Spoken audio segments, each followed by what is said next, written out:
Hello everyone and welcome to yet another video. In this particular series we are learning step by step how to do each and every doc type and how to perform all the actions inside ERPNext. And in this particular video we are going to see how to raise a material request inside ERPNext. So in general, if I talk about material request is a document which is mostly used at the time when our purchase team or maybe inside our project we have a need of certain kind of purchase or certain kind of material which we want to receive, right? So it is just not about we want to buy the product, so we generate a material request, but it could be, for example, your manufacturing unit needs some raw materials from the purchase team, right? So they can generate a material request in that manner also. So today we are going to see that. So as you can see on my screen, there is this material request list form right now which you are seeing. So what I'll do is I'll create or click on add material request. As soon as you click on material request, you see this whole form coming up, right?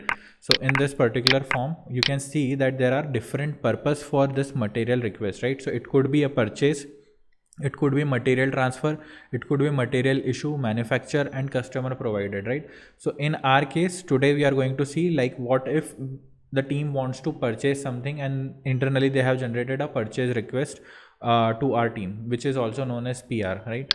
So let's generate purchase request. I'll select a required by date, so I need this particular material to be at my place by 30. I'll select a target warehouse where I need this particular material. So for example, I need this inside my stores, right? So this is what everything is selected. Now what I'll do is I'll add few material which I need, right? So 110 is something which I need, right? And I need this in 5000 quantity, right?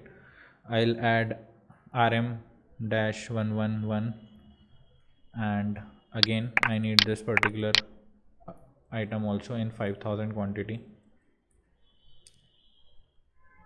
RM-112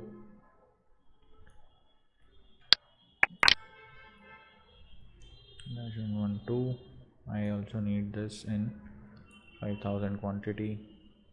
Then RM-113, right?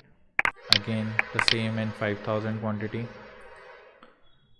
Finally RM-114, this is also I need in 5000 quantity, right? So this is it.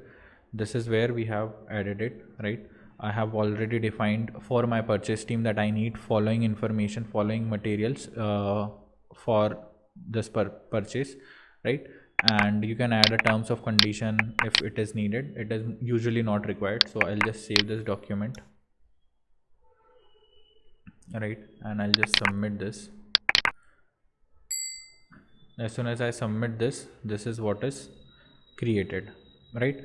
And from here the purchase team will see this material request and they can start with their procurement. So in the next video we are going to see how to raise an RFQ for this particular purchase, how to generate a request for quotation, and this is what we'll see in the next video. So if you like this particular video, please do like, comment and share on this video. If you are looking for certain kind of ERP implementation for your company, please do reach out to me. I have written all my contact details in the description below, so you can reach out to me. Thank you so much for watching. Have a nice day.